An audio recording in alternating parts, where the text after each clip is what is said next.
Hello दोस्तों, कैसे हैं? आशा करते हैं कि आप लोग ठीक होंगे, स्वस्थ होंगे। आज मैथ के अगले एक्सरसाइज यानी कि एक्सरसाइज 1.2 का जो क्वेश्चन नंबर 3 है उस पर डिस्कस करते हैं। देखते हैं कि इसका सोल्यूशन कैसे निकलता है। यहाँ क्वेश्चन कह रहा है कि अभाज्य गुणनखंड विधि से, कौन सा विधि? अभाज्य गुणनखंड विधि से निम्नलिखित पूर्णांकों के एलसीएम क्या निकालना है? एलसीएम और एचसीएफ निकालना है। एलसीएम और एचसीएफ ज्ञात करना है। तो सवाल है एक नंबर का 12, 15 और 21 यानी कि 12, 15 एंड 21 का जो है सबसे पहले एचसीएफ निकालना है, फिर एलसीएम निकालना है और विधि कौन सा लगाना है? अभाज्य गुणनखंड। अभाज्य गुणनखंड विधि से निकालेंगे तो सबसे पहले इसका खंड करेंगे।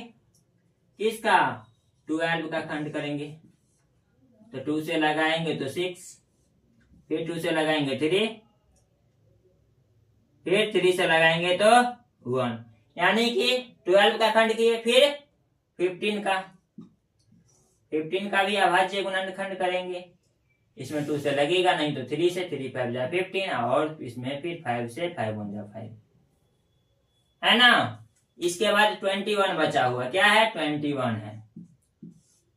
तो 21 का खंड करेंगे तो इसमें भी 2 से नहीं लगेगा, 3 से लगेगा। 3 7 जा 21 और 7 से 7 7 जा 1 अति 7 1 जा 7 यानी कि इसका जो हम मल्टीप्लीकेशन फॉर्म में लिखेंगे तो आएगा 2 मल्टीप्लीकेशन 2 मल्टीप्लीकेशन 3, यही ना है? 2 मल्टीप्लीकेशन 2 मल्टीप्लीकेशन 3। इसके बाद यहां पर है 3 मल्टीप्लीकेशन 5। किसका? इसका है 3 मल्टीप्लीकेशन 5 और इसका है 3 मल्टीप्लीकेशन 7। किसका? तो यहां लिख देंगे 12 का, यहां लिखेंगे 15 का और यहां लिखेंगे 21 का। अब देखिए, अगर इसको क्रम में लिखे तो और बढ़िया है। हमको देखना है कि इसमें तीनों में कॉमन कौन सा है। तीनों में कॉमन कौन सा है, उस कॉमन को छांटना है। तो इसमें भी 2 नहीं है, इसमें भी 2 नहीं है, खाली इसमें 2 है। लेकिन 3 इसमें भी है, 3 इसमें भी है, 3 इसमें भी है। क्या है? तीनों में 3 है। तो इसका सार गुणनखंड क्या आएगा?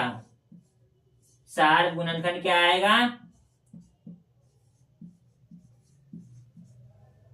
गुणनखंड क्या आएगा? 3 आएगा। क्योंकि तीनों में 3 है तो 3 को कॉमन लेंगे तो सार्व गुणनखंड इक्वल टू 3 और जो सार्व गुणनखंड होता है वही एचसीएफ होता है। जो सार्व गुणनखंड होता है वही एचसीएफ होता है। तो एचसीएफ इक्वल टू 3 देख लिए। अब इसका एलसीएम निकालेंगे। तो एलसीएम निकालेंगे तो ध्यान देना है, एलसीएम क्या करेंगे? सबको आपस में मल्टीप्लाई करेंगे। लेकिन जो कॉमन लिए थे, कॉमन किसको लिए थे? 3 को। तो 3 3 बार नहीं लिखाएगा, एक ही बार लिखाएगा 3। इसके बाद कौन सा बचा था? 2 मल्टीप्लीकेशन 2, 2 मल्टीप्लीकेशन 2। इसके बाद इसमें कौन सा बचा था? 5। क्या बचा था? 5 और इसमें 7, इसमें 7 यानी 3 मल्टीप्लीकेशन 2 मल्टीप्लीकेशन 2 मल्टीप्लीकेशन 5 मल्टीप्लीकेशन 7। ये जो 3 है ये सारे गुणन का कॉमन वाला 3 है। तीनों में है तो कॉमन लिए थे, तो यही 3 है। और इधर जो है जो बचा हुआ डिजिट था उसको नोट कर दी। जब सभी को आपस में मल्टीप्लाई करेंगे तो क्या आएगा? 3 2 जा 6, 6 2 जा 12, 12 5 जा 60 और 67 जा 42 यानी कि 420। क्या आएगा? 420 यानी कि एलसीएम जो निकला है, क्या निकला है? एलसीएम 420। किसका? 12, 15 और 21 यानी 12, 15 एंड 21 का जो अभाज्य गुणनखंड किए तो हमको एलसीएम प्राप्त हुआ है। एलसीएम प्राप्त हुआ है 420 और एचसीएफ जो प्राप्त हुआ है 3। नोट कर लीजिए, अच्छा रहेगा। इसके बाद सेकंड नंबर सवाल पर डिस्कस करते हैं। क्या करते हैं? सेकंड नंबर सवाल पर डिस्कस करते हैं। इसको मिटा दें।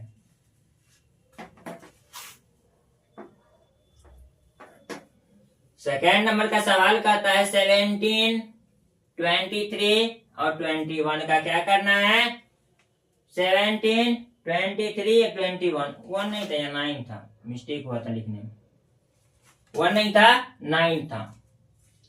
अब हम ये लोग इसका खंड करेंगे तो ये 17 ऐसा डिजिट है, इसका तो खंड होगा नहीं। 17 17 से कटेगा, 17 17 से कटेगा तो 17 से लगाएंगे। 23 भी ऐसा डिजिट है जो ये खुद से कटेगा, 23 से कटेगा तो 1 से लगाएंगे। 29 में भी वही भांज है ना जी। 29 दूसरा डिजिट से कटता है क्या, 29 से ही लगाना पड़ेगा। तो इसका 17 का जो निकालेंगे, 17 का क्या निकला अभाज्य गुणनखंड, 17 मल्टीप्लीकेशन 1। 23 का जब निकाले तो क्या निकला, 23 मल्टीप्लीकेशन 1। और 29 का जब निकालेंगे तो इसका भी होगा 29 मल्टीप्लीकेशन 1। अब देखिए तीनों में तो कॉमन तो वैसे तो कुछ नहीं है, लेकिन सब में तीनों में क्या बचा हुआ, एक, तो एक को क्या मानेंगे कॉमन, क्योंकि तीनों में तो वही है। तो यहाँ जो कॉमन होता है वो क्या होता है, सार्व गुणनखंड। क्या होता है, सार्व गुणनखंड। सार्व गुणनखंड, जो सार्व गुणनखंड होगा वही HCF होता है। तो सार्व गुणनखंड यानी कि HCF क्या होगा 1, सार्व गुणनखंड इक्वल टू 1, तो HCF बराबर क्या होगा 1। अब इसका क्या करेंगे, LCM करेंगे। तो LCM में जो नंबर बचा हुआ है उसी को क्या कर देना, आपस में मल्टीप्लाई। यहाँ बचा क्या हुआ है, सबको आपस में मल्टीप्लाई कर देंगे। 1 को कॉमन ले या ना ले कोई फर्क नहीं, तो 1 HCF जब माने तो ले लेते हैं नाम के लिए। और इधर बचा है 17, इसके बाद 23, इसके बाद 29 है ना जी। जब सभी नंबर को आपस में मल्टीप्लाई करेंगे तो क्या आएगा, 11 339। मल्टीप्लाई करने तो आता है, वो नॉर्मली चेक कर सकते हैं। यानी एलसीएम बराबर क्या आया, 11339 है ना। और एचसीएफ बराबर आया 1। ये दूसरा नंबर सवाल का, बी नंबर का। अब सी नंबर सवाल को सॉल्व करने का प्रयास करेंगे। किसको, सी नंबर सवाल को सॉल्व करने का प्रयास करेंगे और देखेंगे कैसे सॉल्व होता है। इसको मिटाते हैं। सी नंबर सवाल है 8, 9 एंड 25 का अभाज्य गुणनखंड विधि से एलसीएम और एचसीएफ ज्ञात करना है। किसका, 8, 9, 25। 8, 9, 25 जो नंबर है उसका जो है अभाज्य गुणनखंड निकालना है। अभाज्य गुणनखंड विधि से एलसीएम और एचसीएफ निकालना है। तो 8 का करेंगे तो आपको पता नहीं होगा जी, आपको आसानी से बना सकते हैं।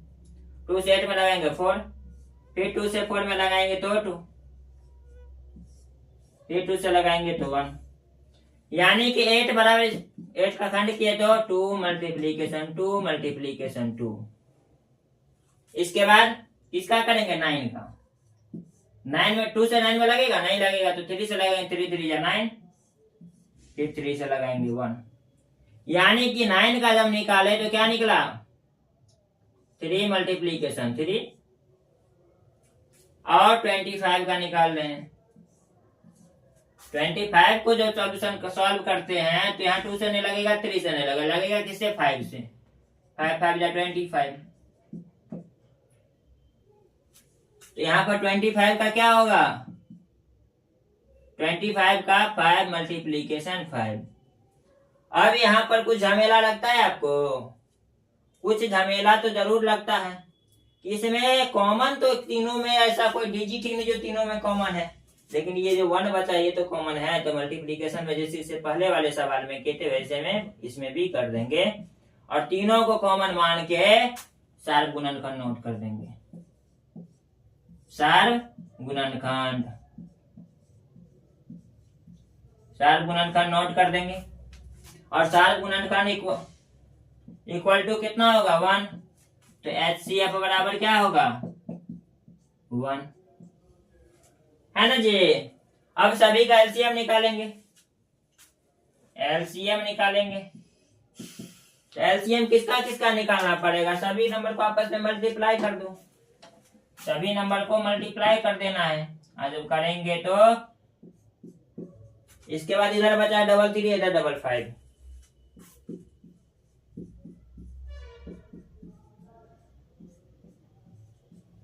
है ना। 2 मल्टीप्लाई 3 ट्रिपल 2 है इसमें, डबल 3 है इसमें, डबल 5 है इसमें, सभी को मल्टीप्लाई कर देंगे। 1 से सीएफ वाला 1 दे या ना दे कोई फर्क नहीं पड़ने वाला है, इसलिए नहीं दिए हैं, देंगे तब पर भी कोई दिक्कत नहीं। जब मल्टीप्लाई करेंगे तब देखिए 2 2 जा 4, यानी 2 दूनी 4, 4 दूनी 8, 8 3 24, 24 दिया 72, और 72 पंचे तो 72, मल्टीप्लीकेशन 5, 5 2 जा 10 का 0, 7 5 जा 35, 1 36, 3 6 0 आया इसमें, 5 से मल्टीप्लाई करेंगे तो 0, 6 5 जा 30 का 0, 5 3 जा 15, 5 3 जा 15 है इसमें से 3 बचा तो 15 3 18, यानी कितना आया 1800 आया, कितना आया 1800। एलसीएम बराबर क्या निकला 1800। अगर किसी भी प्रकार की दिक्कत हो, किसी भी प्रकार की समस्या हो तो आप कमेंट बॉक्स में कमेंट कर सकते हैं, कमेंट बॉक्स ऑन है। और सवाल अगर समझ में आता होगा या आया होगा तो अपने दोस्तों से भी शेयर करें, चैनल को सब्सक्राइब नहीं किए हैं तो सब्सक्राइब कर दें और लाइक कर दीजिए ताकि थोड़ा उत्साह बढ़े।